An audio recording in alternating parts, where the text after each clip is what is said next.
personal experience brought me here. My love for working with people is what's kept me here. So the story behind it is I was what they would consider a troubled teen, an adolescent. I struggled with mental health and substance use from the time I was very young. Okay. And spent most of my adolescence in and out of treatment programs, alternative placements, jails, wilderness programs, military schools, for about 10 years. And I ended up getting sober in my early 20s, and I wanted nothing to do with this industry. So I was not the person that got sober and then said, oh, I really want to help people. Okay.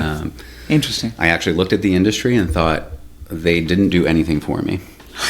And that's not totally true. There were some great people along the way, and some people I still have relationships with 25 years later that knew me when I was 16 years old and really struggling. And however, my experience was that a lot of the things that were driving me into behaving this way, into using substances in these ways, to medicating in these different ways, it didn't get addressed. The underlying kind of causes and conditions didn't really get looked at, and so I didn't really have much belief in the industry. However, about a year and a half sober, a friend of mine in the recovery community said, hey, I think you'd be really good at working with people. And I was 25 at the time. I didn't have a lot going on in life. I didn't have a lot of responsibility. And they said, why don't you go interview? And that was the first job that I took for a treatment program in San Diego.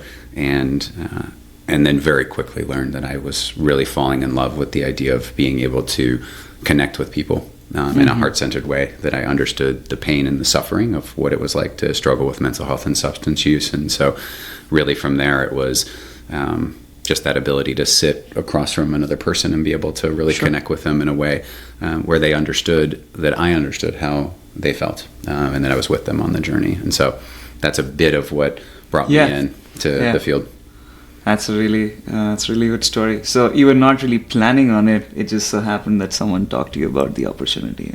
Yes, and I said this recently to somebody, is that a mentor of mine about 5 years ago said, sometimes you have to fall in love with your purpose. And I've struggled on and off over the years about, is this a field I want to be in? Should I be in? I'm sure we'll dive more into, a lot of the intricacies of what behavioral health as an industry is. But I really resonate with that idea, that I do believe that this is one of the reasons I'm here, is to work in this field and to be creative and to bring curate experiences to people and to care for people and create environments for healing. And so I think for me, yes, it wasn't that I woke up one day and this was my path. It was really, I've had to fall in love with behavioral health over nearly 2 decades.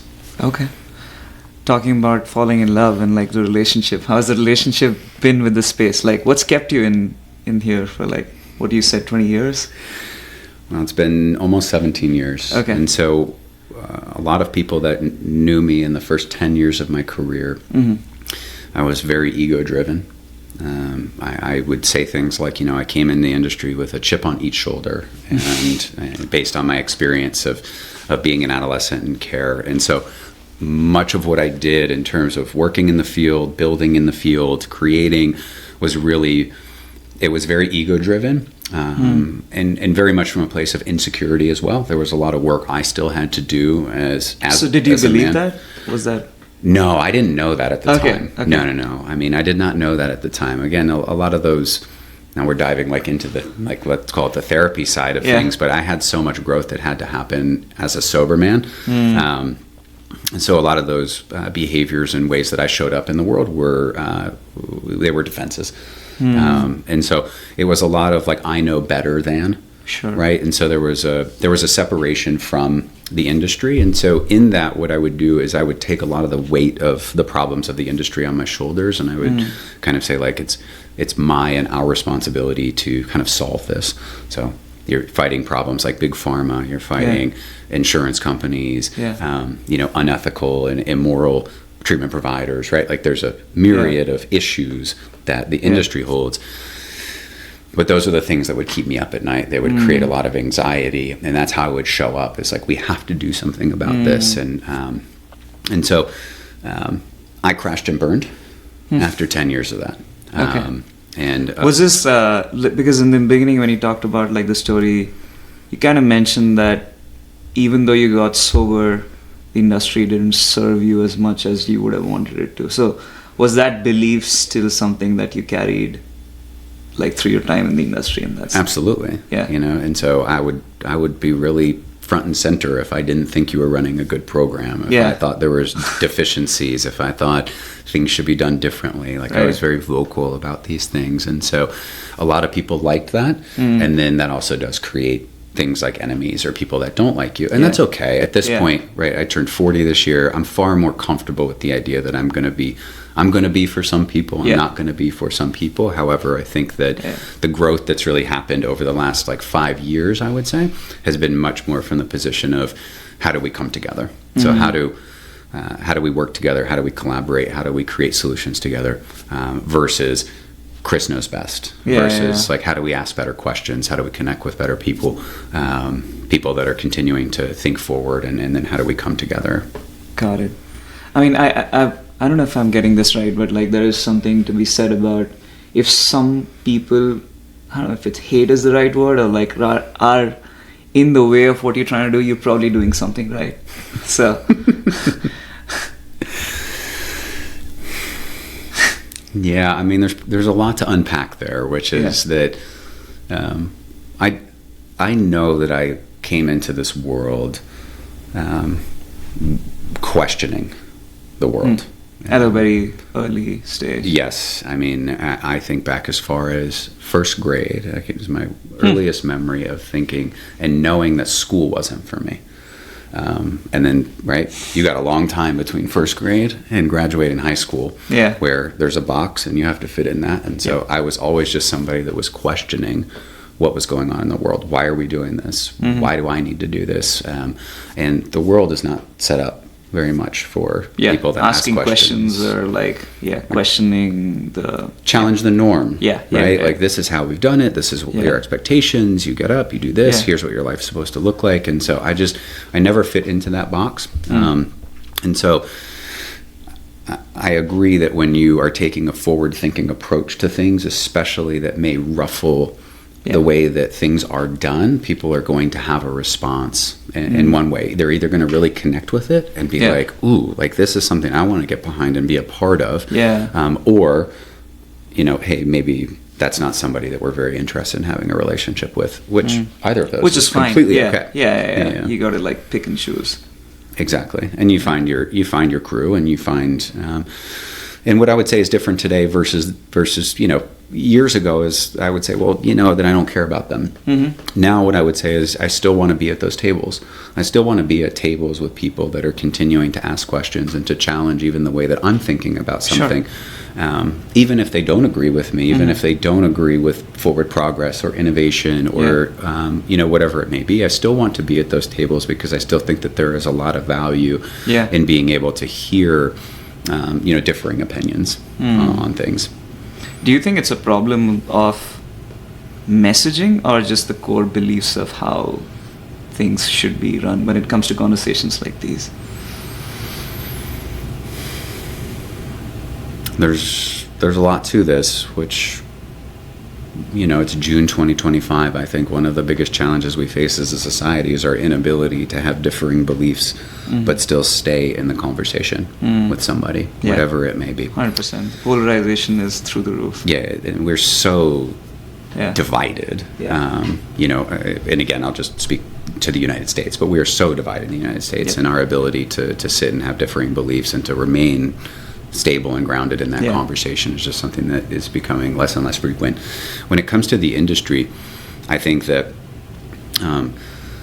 it's so ripe for innovation, and yet there are still so many people that are just stuck in this is the way that it is done. This is the way that it has been done. We get very rooted in our belief systems, and that's safe. Right. So it's understandable that once it's safe until it isn't.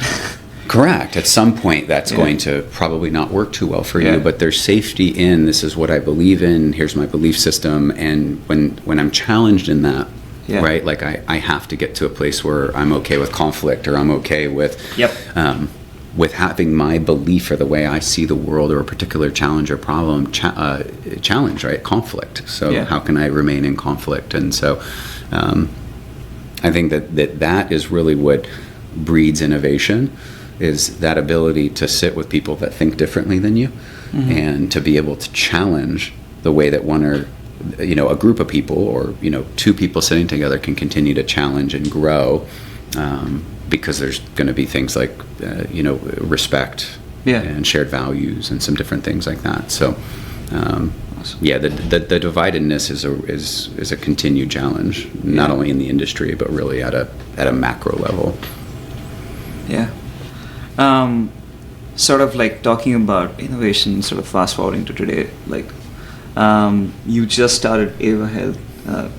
Maybe talk a little bit about what made you probably noticed a gap in like how things were done. I know you've talked about that before.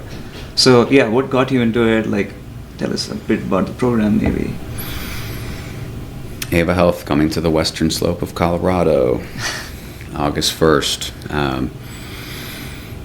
I spent 5 years after an exit in 2019, and it was not a very fruitful exit. It was painful in many, many ways, and I would look at it as a failure in many ways. And my career, I think, has been a culmination of a lot of failures and a little bit of success, and just continuing to move forward and being okay with how things need to change and to grow and to improve, not only from a business perspective but personal level. And so Ava Health was absolutely born out of really about 5 years of being in the industry, but really just paying attention. Where are the gaps? What are people doing really well? Where are we potentially missing it? Where is opportunity? Where are demand for services? How could we continue to be really forward thinking about the ways that we look at these businesses? And so Ava Health started there. And that was one of the things that was unique, is I've started multiple companies in the space, but they were always out of kind of Chris's idea. I have found this, I have found the problem, the challenge, and now I can create something, versus where we began with Ava Health was asking questions, and we started talking to folks at the state level in Colorado and simply saying, like, tell us about behavioral health in the state. Talk to us about what you were seeing on the front lines. Those conversations became more conversations and different stakeholders, and really stakeholders at the state level, and then what became the regional level out on the western slope of Colorado, where people started to say things like, people are incarcerated longer than they need to be because there's no treatment available. And people in Grand Junction, Colorado, are being flown over to Denver for care. And these are Medicaid clients. So we started to say, like, that seems like a really expensive and inefficient way to care for people, is to take them out of their home and to fly them over to Denver, or drive them, 8 hours round trip to a hospital and then back. And so for us, we really began to embed into the community and ask those stakeholders what challenges they were experiencing on a daily basis as it related to behavioral health. So it was talking to Grand Junction, and in Mesa County and Grand Junction, was saying to the sheriff's department, tell us about what you're seeing in the jail.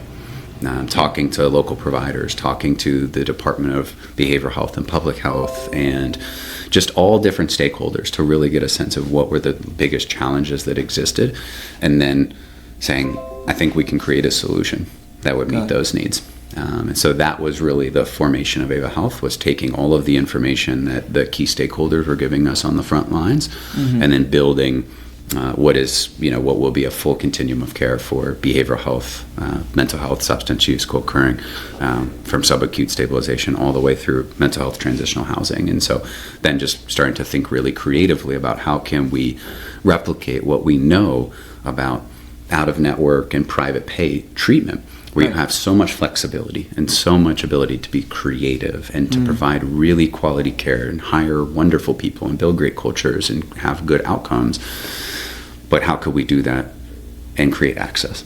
Right. And so access and healthcare equity in particular was just a real strong passion for my partners and I, was how can we really take the forgotten populations, the institutionalized populations, and how can we create something that would traditionally only be accessible to people if you had money or really, really quality insurance. And so tell us a little bit about that then. Again, it sounds fascinating, where you're able to take the level of creativity or the level of care that you have in private pay and like make it more accessible? Like what's enabling you to sort of do that? I'm sure there's a myriad of ways in which you guys have been figuring it out. It sounds like 5 years of research at least, if not more, specifically on this. Yeah, and really 18 months that my partners and I have worked together. What has allowed that is having a team of people that don't see barriers. And that is one of the most unique things I think about our team, is that we have what we've kind of coined internally a culture of curiosity. So most people would say, well, you can't do that. You can't create private pay experience of treatment for Medicaid. It almost seems diametrically opposite. Yeah. So we would say, why? Right? So then we would just keep asking why. Well, okay, well, here's the issue with rates. Here's the issue with this. Here's the issue with staffing. Okay, can we solve for that? Can we solve for that? Can we solve for that? So what makes us unique, I think, was our kind of continued desire to say, how can we make this work? What are the challenges? What are the barriers? How can we eliminate those barriers? And also, I would say that it's also understanding the system that you're in. So it's easy to say, well, you just can't work with Medicaid. They're too difficult to work with. Yeah. We've heard horror stories from our friend down the street. They don't do this, or they're really challenging here. And again, saying, well, why? And what would happen if we went and built a relationship with our local Medicaid payer? And had these conversations with them. Here are challenges that people do experience working with Medicaid. Is this? How could we alleviate that barrier or that challenge? How can we work together more effectively? How can we collaborate? I truly believe that at least the folks who are delivering, who are with the payer system that we would be collaborating with, they got into that to be helpful. I don't believe that they're like evil sitting behind the desk saying, how do we not pay Ava Health today? Most of them just want to be heard. They want to have a relationship. They want to feel some kindness and some collaboration in that. And then those open more and more doors to possibility and opportunity. So some of like the tactical is when you look at rural real estate costs. So people would say, if we built this in New York City, we'd never be able to do it because the real estate costs would be, out of this world. So real estate costs are lower. Cost of living is going to be a bit lower. Living wages are going to be a little bit lower. But then it's to take it into a place of saying, how can we use technology, for example, to optimize operations? What could be automated in this business? And since we're not having to go back and kind of fix it, right, or implement new systems and technology, we're kind of building ground up right now. We're able to look from day one and say, these are challenges that we know exist constantly. My partner and our CFO has been running companies in the space 35 years. My CFO, over 15 years, and comes from investment banking and private equity, but understands how spreadsheets and numbers impact the human being in this space. And so you pull a team together to start thinking about, okay, what can we automate in this? And again, my CFO I'm not sure how he'll feel about this, but he literally said to me the other day, he believes with the technology, with AI, with automation, and the technology and the systems that we're building, that between him and one other staff accountant on our team, we could run in 5 states. Wow. Financial operations optimized like that, you can now see where can we take that money and where can we reallocate it. When we start thinking about how could we optimize marketing, how quickly could we be able to get data from an interaction, have that analyzed against other data and tell us exactly what our next step is to be. We're taking marketing costs and completely bringing them down in this, where we can reinvest in staff, where we can build great cultures. So for us, it's really this combination of saying, what states, for example, do have a significant need? They're going to have some rates that are sustainable. We also realize you have to build the full continuum of care. If we were just going to do a residential treatment program, the rates are not good enough to sustain unless we had something like 200 plus beds, which we don't want to do. Right. So there's just a lot of ways to look at it, but for me, it comes down to also really aligning with people that really understand the tactical integration and execution of these businesses, like my CFO and COO, who go, great, Chris, we have this great big vision and all these great ideas, but now let's take it and actually operationalize it. and then look at how this is actually going to work. But I think that technology in particular, and where we are right now, is a way that we're continuing to say we need to be really like AI first, technology first. It's not to provide care through technology. That may be something that we can adjunctively use as support down the road, but really it's how do we look at the operation from a technology first perspective to say how can we take that to lower costs across the organization to then reinvest into these different things like client care and culture and all of that. So again, there's a lot to unpack, and it would make sense to look at like a financial model of what that is, but those are some tactical things as to how we've really, been able to look at and say we can get this business pretty comfortably to about 15-17% profit margin by treating a primarily Medicaid population with a private care sort of a level. That's fascinating. Can you give us a few specific tactics in like how you're using, again, technology, AI, automation in the field? Like you talked about like marketing, bringing that down. I mean, look, I think for like anyone that's watching, what's cool is, a year ago, I think about at this time, your partner and I, we all started having conversations about potentially just hiring an AI team in-house, which at that time we were like, maybe we just hire you guys to like be the AI team in-house that can just constantly be building technology to optimize all these different things from CRMs and EMRs and build our own technology and our own systems. And I think that from that standpoint, you'll have to repeat the question because I've got my head over my skis. No, that's fine. Like the question was that you talked about like the idea of like using AI and automation. Like for the people who might be listening in, it's often not very clear because again, some of the folks are still getting up to speed on it. Sure. So how do we, like now that you're, just talking about it, you actually operationalized it and actually using it. So what are some like tactical ways, a few that come to mind in which you're actually able to use AI and automation to bring down your operational costs, be it marketing, be it on the financial side? It's such a fun conversation. We've taken the approach of every conversation that happens when we talk about operationalizing any part of the business is can we use technology to either do some of this, do all of this, or what is the way that we can utilize technology to help us be more effective and efficient with it. So I think first and foremost, it's just being able to ask the question and be in rooms with people that have an open mind to say, okay, let's look at this.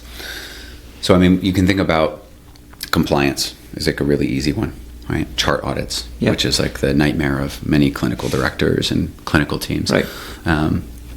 You can implement an AI agent to automate chart audits and to get to 100% compliance on documentation, very, very simply, right? So then it's being able to have somebody in a position financially to start quantifying the return on that investment. So what is that going to do to your clinical director if they no longer have to do the chart audit, but all they have to do is look at the chart analysis, for example? How much time is that going to save them? Yeah, and that's freeing up time to connect more with patients, probably. Correct. And that's like one of the important things when we say it to like people that we're hiring and onboarding. We only have a team of 10 right now. We will have a team of 100 within the next 90 days. But we've got like all of our directors in place. And as we've really gone through the process of hiring and bringing folks together, it has been that we're not using the technology to give you more. We're using the technology to simply give you more time. Right. And that's one of the things that culturally we speak to so often in the business is people feeling really overwhelmed. Right? Burnout is like the number one thing that we keep hearing. Yeah. So clinicians, right, they got in this space because they want to help people. So how do we give you the tools and the resources to do what you feel like you were born to do more effectively? Right. So it's not about now we're going to give you a caseload of 25. We're going to still keep your caseload at 12 or at 8. However, you're going to have these things in place that are able to help you so much, whether it's, again, simple things like dictating documentation. And so from a clinical perspective, the example I like to give is what if a clinician walked in Monday morning at a residential treatment program and they had AI technology that was able to take their entire caseload from the weekend, read through all the notes of the weekend, all the encounters over the weekend, what happened, give them a quick summary of their entire caseload, some of the key areas that came up, how it relates to their treatment plans, and then can you give me 3 ideas for a group to run at 9 in the morning?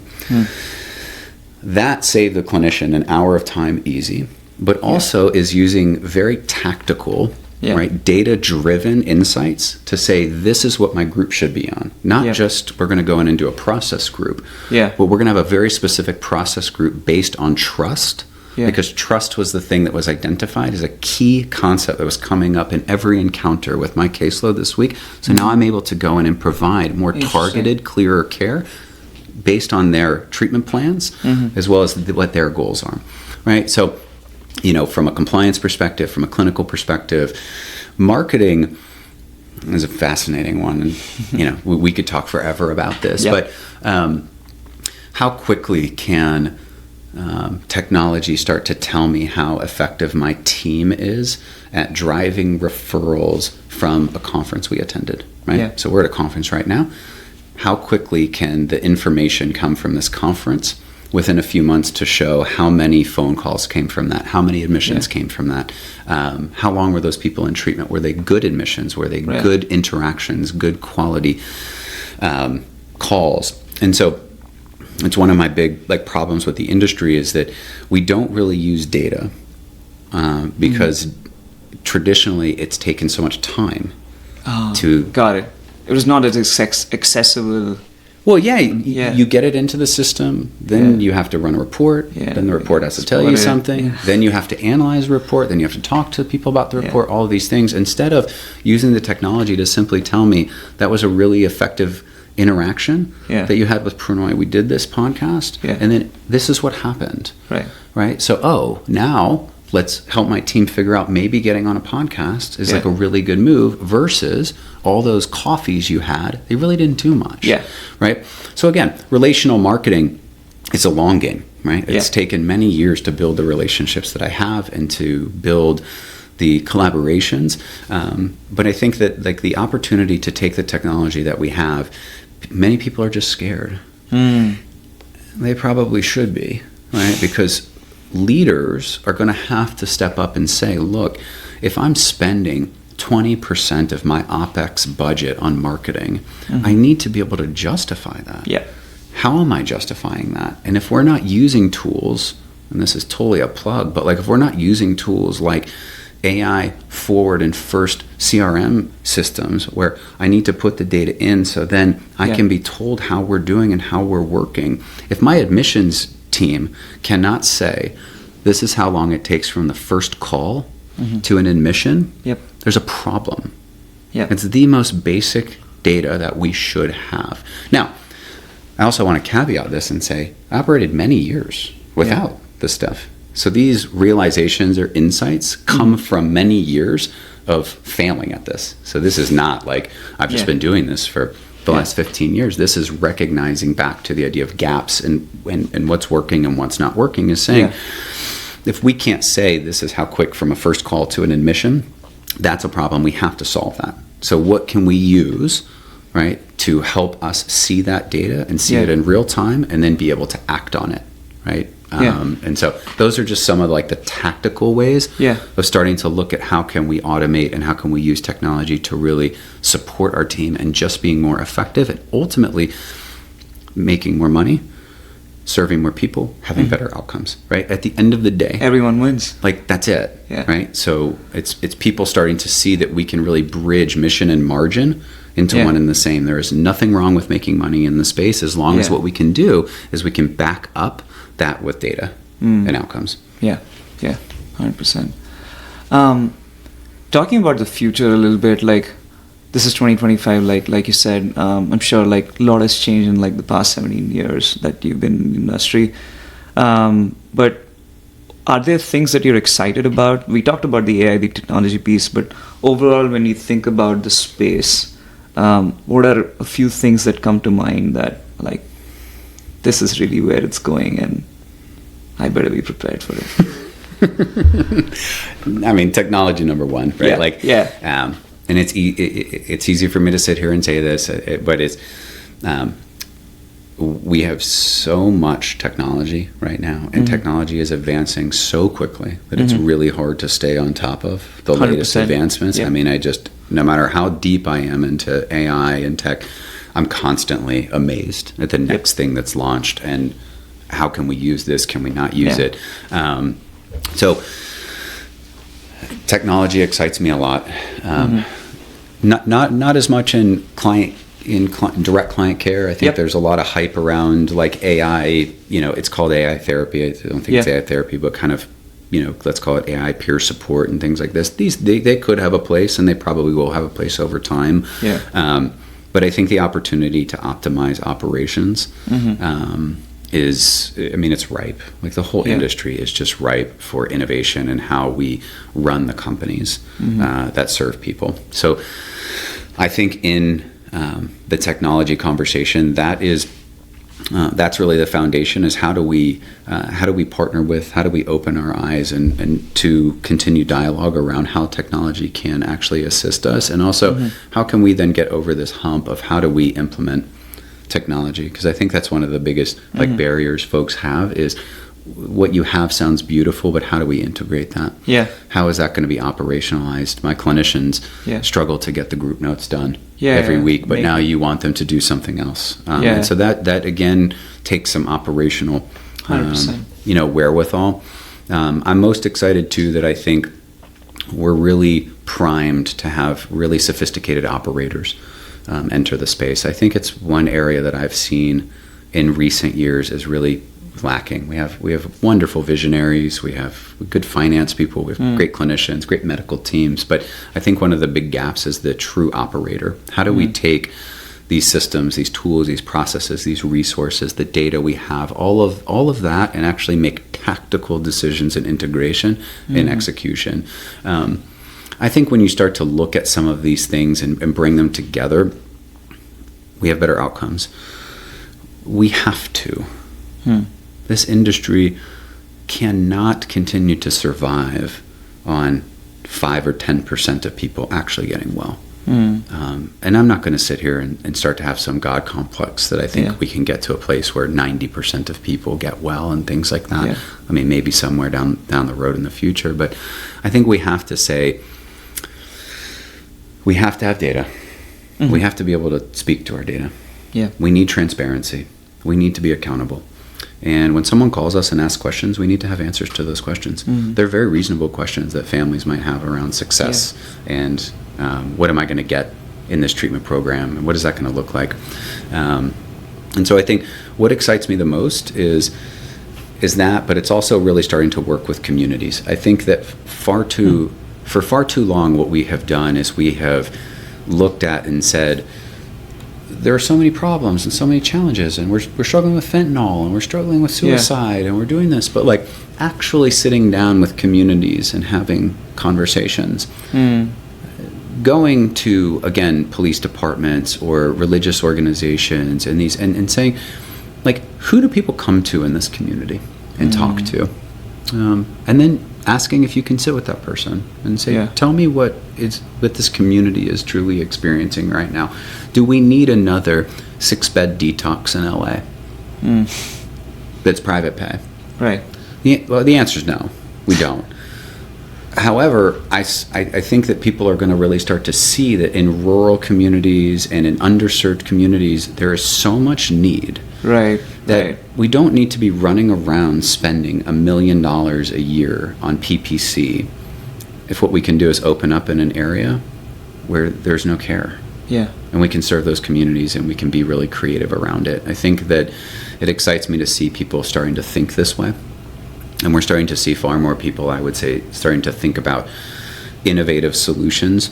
And there's always going to be a lot of innovation in private pay, because you have the money to really do it and the resources. But people that are really starting to say, how can we serve underserved? How can we really create access? And for me, that's what continues to light me up, and I know will be the rest of my career in this space. I am fully confident that the rest of my career will be really built around this idea of how do we create high quality, accessible services to underserved communities.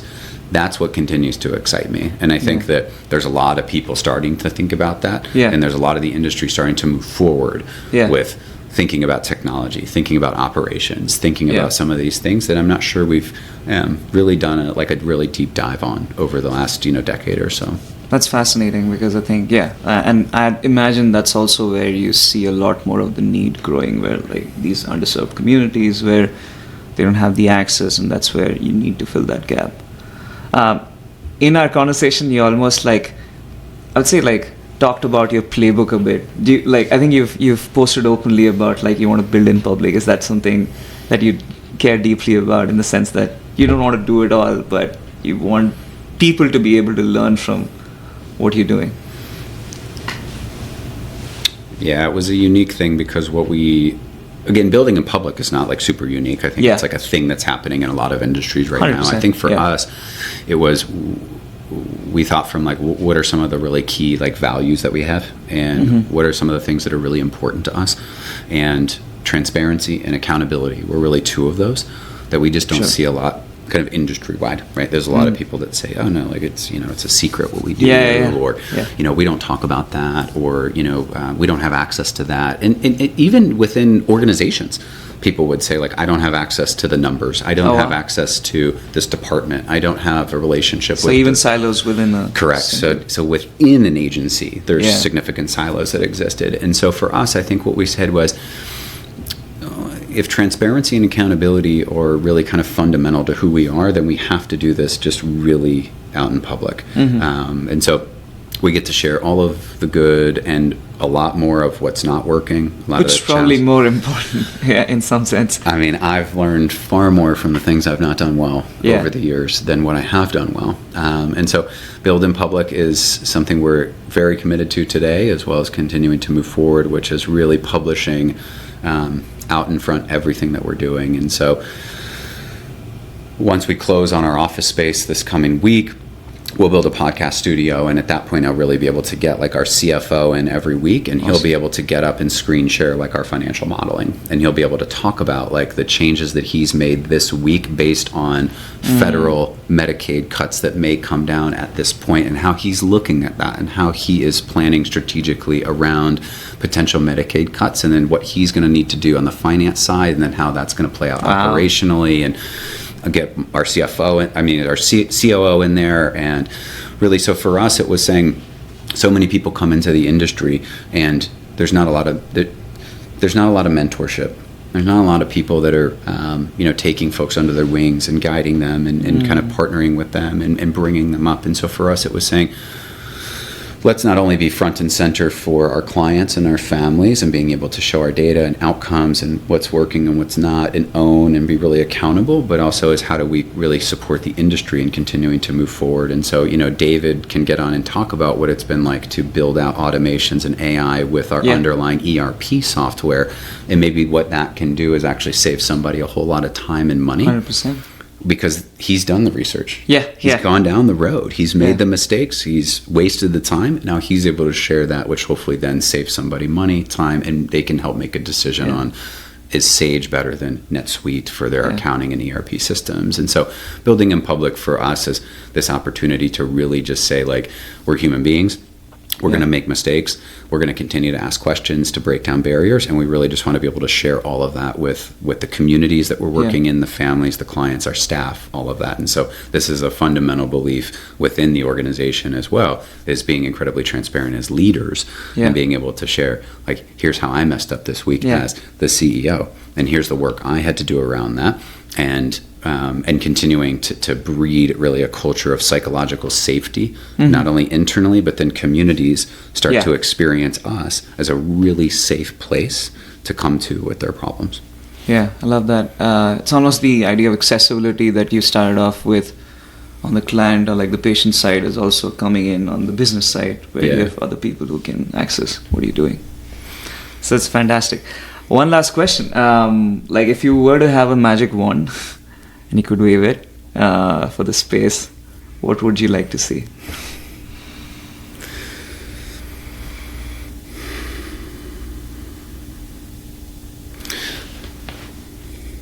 I'd like to see more of what we're building. But again, those are my values. Those are our values. Yeah. I now know, at least I'll say on paper, everything changes in reality. School is very different from the real world, for example. So at least on paper, what I see and our experience over the last year and a half speaks to the idea that we can bring high quality care to underserved populations. I just don't believe that what we need is more high-end private pay residential treatment centers. Yeah. There are enough of those already. However, there are, huge numbers of people that are continuing to suffer and that have been very institutionalized within the county-based systems all around the United States that continue to be cycled through and don't actually have the experience of being seen, heard, or valued for who they are and provided care at that level that we would typically only experience there. So to me, my magic wand would be that adaptable, accountable, and accessible behavioral health care was a universal right. Right. So every person That's that had beautiful. a need would be able to connect with a treatment provider that is providing an extremely high quality set of care that is done transparently, accountability, open, and we're able to really transform communities in that way. Fantastic. All right. Thank you so much for the conversation, Chris. It was a pleasure having you. Thank you, Pranoy. It's always good. Yeah.